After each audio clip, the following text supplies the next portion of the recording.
Hello everybody, my name's Dave Higgins and welcome to my YouTube channel. I'm recording this on behalf of VRroom.org. As you all know, you may or may not know, I do some commentary in there. I may be away guys, but I'm still in the paddock and around, as you all know, after my jaunt. This is my journey through the GT Academy.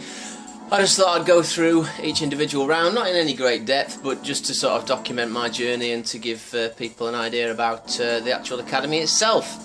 A big shout out to Miguel, thank you very much for the introduction graphics and the graphics I'm going to use at the end. That's very kind of you to allow me to use those, so big shout out for Miguel.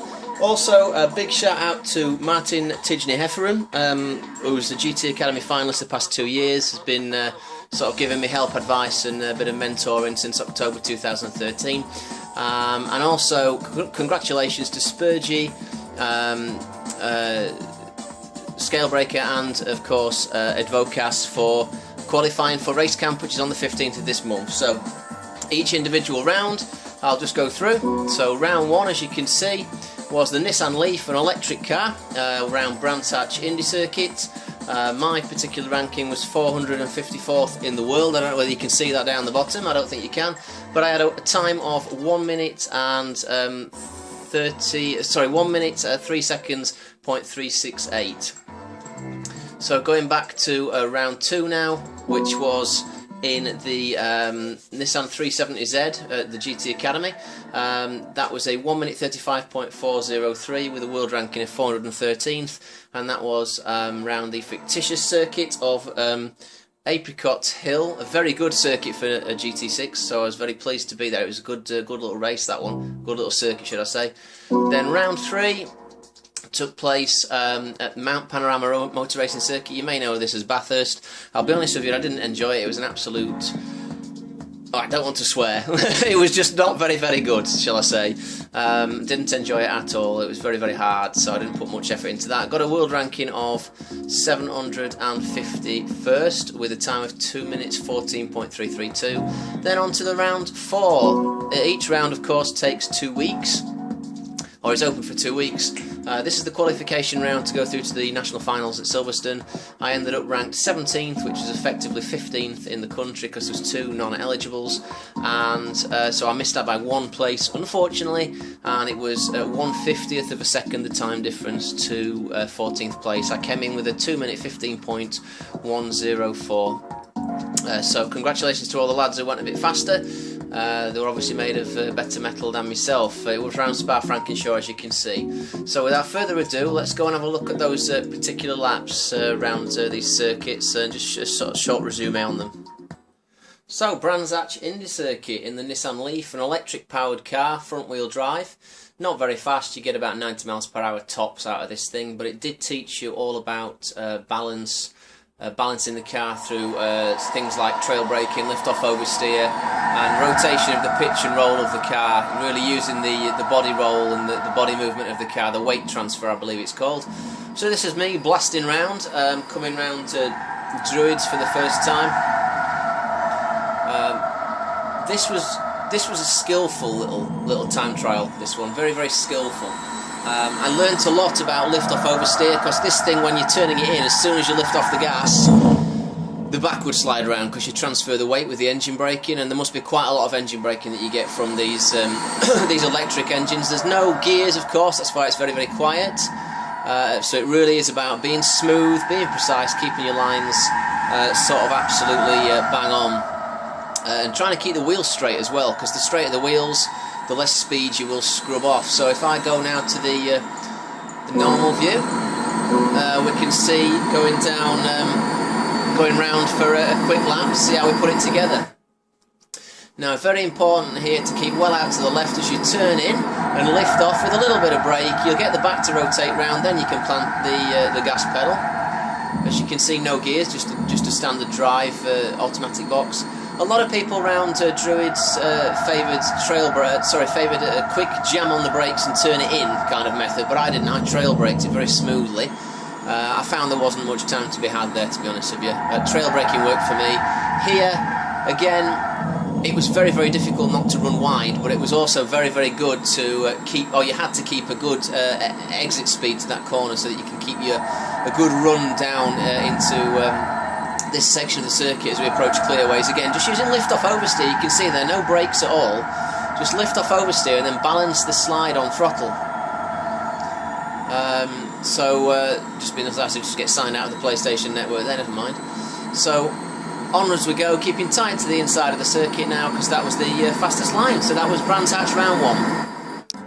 So onwards to round 2. This was in weeks 3 and 4 of the GT Academy, 2014. We're in the Nissan 370Z, as you can see, and this is the fictional circuit of Apricot Hill. Very good technical circuit, quite frustrating, but also very, very fast, very deceptive. Now, what this brought in, of course, was the element of gears. The car was a lot more powerful, and we had gears. So basically, what gears can bring is engine braking that can help with deceleration, and that can also help with cornering, with traction out of corners, so you can short shift up, which means changing gears slightly before you normally would, so you're not maxing out the revs, and it just helps you get round. So it's a very interesting little time trial. Of course, to get a valid and legal lap, you don't want to be touching any of the cones. And it was here where the mentoring and help from Martin Hefferon really came into its own play, because it's all about understanding the physics of the game. Because at the end of the day, although we're all would-be racing drivers, we've got to realise, or I had to realise anyway, that it is just a game, and we need to understand the physics of the game in order to get the maximum out of it. So I was always kind of quick. But by altering particularly my steering technique, I found that I could use the physics engine that little bit better. You know, whether it transfers across into real life, I don't know, but at the end of the day I had to get my gaming head on more potentially than my driving head. This was the hardest corner on the circuit, to be honest, the little left-right flick, because if you didn't get that right, then you didn't have any drive down the final section of the circuit. So if I just go to the normal view now, which is there, so I can get my dials on. Now what this will do, at the bottom of your screen you'll be able to see that I'm at full throttle at the minute, and then the bar on the left near the speedo is the brake usage, so you'll be able to monitor what I'm doing as I'm going round. So here, just a lift off and a little touch of the brake now and again, no more than 50% brake use there. It's key to keep to the left here. Now sort of as soon as you get to the crest of the hill, it's lift off oversteer, so you can see there's no brake. I'm just letting the car roll around the corner, steering into it slightly, using the weight transfer of the car, and here just balancing on throttle, so you'll see I reduce the amount of throttle, then gently feed the throttle back in.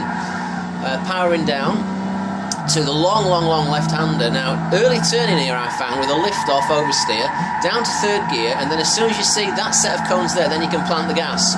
And as long as you keep your steering nice and smooth and constant, you only ever have to battle with oversteer on the way out of a corner, and that is the way it should be. And again here, trail braking. Nice smooth steering in, keeping that steering on, and then at this point here I'd have been fighting, just slightly pulling the steering to the left to battle the oversteer, the loss of traction from the rears as I accelerate. Now this last corner was key to the lap. You have to keep far to the left, a little bit of a trail braking, and then just letting the car grip and grip and grip. Tiny bit of brake just to keep the front in, and then a quick flick to the right to get the body rotating of the car, and then a quick flick to the left, but leaving it in third gear. Second was no good for that because you just got a load of wheel spin.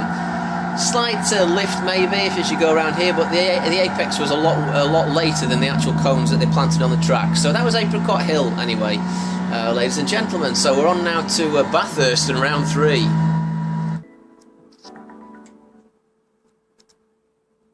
So I absolutely loathed this track. It was, I mean, it's a good fun track and everything, but you know, we've upgraded to a big powerful four-wheel drive sports car now in the Nissan GTR, and it was just awful. It took me about an hour to get a clean lap in here, which was very, very frustrating, because it was, you know, there's no run-offs. If you touched the walls, you were disqualified. If you hit the cones, you were disqualified. So it was just a very, very difficult lap. And there's a lot of body roll to control on this particular type of car. That's what I found. It's very, very lollopy, really soft springs compared to the other cars anyway, and it was just it was a nightmare to slow down. I believe we were on sports tyres as well. So what I'm going to do is, it's a long lap here, and it was very frustrating.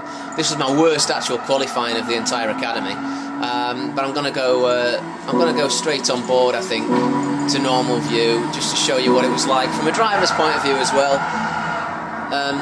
Now the lines around here, you had to keep particularly tight around this corner so you could plant the gas early up the hill. Slight lift off oversteer on the second of the right-handers here, so I should lift off a bit, which I did, just to let it steer in, then back on the gas, because you've got a very, very long sort of left-hander section. A little bit of lift off oversteer again, a little bit of brake actually I used there just to get the cones. But if you did go either side of the white line here, sometimes even frustratingly, only with 2 tyres, it would disallow your lap. The downhill section now, you've got a lot of braking to do, but as you can see, I'm only using sort of 1/4 brake and half brake, if that. I mean, this is really not a good lap, to be honest with you. I'm not going to boast about this one at all, but it gives you an idea of the actual circuit. Now here you have to keep far to the right, and then you had to get it to the left as soon as humanly possible, and slowing the thing down around there was an absolute nightmare. But if you didn't keep tight to the left there, then you had no traction and you had no speed down this section. You'd be flattened by about 10 miles per hour with all the other tracers that were on the circuit. And also I found it really difficult here, particularly for this apex on the right that we're about to see. You've got to spy these cones on the right here, and I couldn't see those with all the tracers, so I had to keep flicking the tracer on and off. Just really using the ABS here, trying to keep the thing in a straight line, making the cones on the left and making the cones on the right, nearly losing it, having to steer into it as we go underneath the bridge just to complete the lap. Final corner, really couldn't get this right any time. It was pot luck, to be honest with you. And as you can see, I missed the apex by a veritable mile, but I managed to get my foot down. So there was a lot of improvements to do there, but I did not enjoy that one at all. So on to the final round now, which is Circuit de Spa-Francorchamps in the heart of the Belgian forest, in the Ardennes forest I believe. It's GTR Nismo, GT3 race car, rear wheel drive this on racing tyres, so it actually suited me, to be honest with you, because you've got a fair bit more grip, but you've also got a lot of downforce in this car. My preparation for the GT Academy started in October 2013. After the 2013 Academy, I was into a cycling regime, trying to have a good diet. I was also into a regime on the treadmill, you know, doing sort of 10k a week, probably, I don't know, maybe even 20 miles a week on the bike, or so, you know, any kind of fitness stuff, sit-ups, push-ups, planking as well, because I had seen on the previous GT Academy videos that planking helps maintain core body strength, because I know there's big fitness tests, and there will be for the guys who go on the 15th. So good luck to you with that, guys. I hope you're as prepared as you can be, and you're out in the gyms, because I think you need to be fair. But yeah, I just wanted to improve and get a better ranking, really. So I've got to be quite happy, because I come from 86 in the UK up to now 17th in the UK, so I've got to be pleased with my performance. Yeah, it's a bit gutting to have missed by one, but it's not the end of the world, and I'm sure I'll come bouncing back. I'm looking forward to, as well, the FIA Championships, which are coming up, due to start in spring 2015. They should be good fun, so I hope to see lots of the guys from VR Room and the other racing websites out there, but particularly VR Room, racing hard in the FIA Championships. If I find out anything great about those, I'll probably do a video on it. But it's all in the pipeline. I think it's going to spark wonderful opportunities. So back to this car, it's got a lot of downforce, more than you allow for, to be honest with you, and it behaves it's just a culmination of all the other 3 rounds bunged into one car. You've got absolutely everything in this car. You've got a bit of the Nissan Leaf, a bit of the 370Z, and a bit of the GTR, all melded into one, and you've got to learn through each of the rounds how to handle something as fast as this, and it really does work. As long as you pay attention as you're doing the other rounds, you can learn a lot about how the cars actually work and operate, and it all paid off on this. So we'll just go for have a look at the flying lap. So it's a 2 minute 15.104 lap. This was ranked 17th in the UK. So heavy braking, as soon as you steer in and go for first gear, the back rotates round. Key to get the power down as early as possible there without getting wheel spin, because you've got basically flat out all the way through now, Eau Rouge and up the Kemmel Straight to Lacombe. It's a massive section of circuit.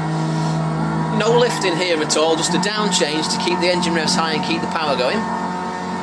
Now I found if you didn't do that, then you were a little bit down on speed coming down the Kemmel Straight, or up the Kemmel Straight should I say.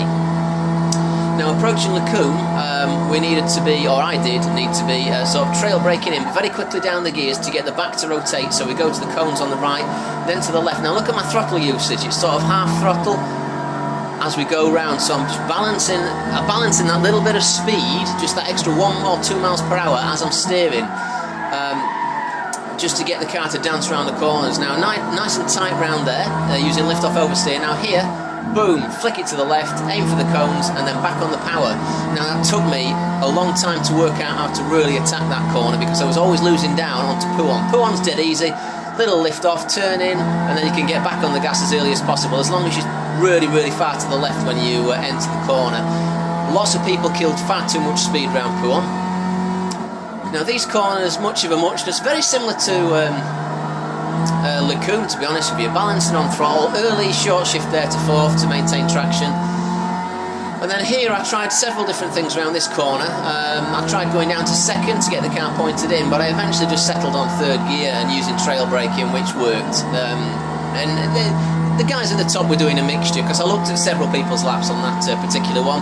But you needed a good exit there. It was key for this Blanchimont section that we're going through now. No lift through Blanchimont, flat out, as you can see, just a nice smooth turn in on exit. Now the bus stop chicane, mountain to braking, mountain to ABS, snap it down into first gear, and then with constant steering it flicks round and you just scrape yourself through, and there goes the fastest lap that I did. It took me hours and hours, but I got there. So, I hope you've enjoyed watching that. Thank you very much indeed. If you do like what you've seen, please subscribe to the YouTube channel and get down to vrroom.org to check out what the racing's all about down here on the website. That was my journey through the GT Academy 2014. I've been Dave Higgins. Thank you very much indeed for watching.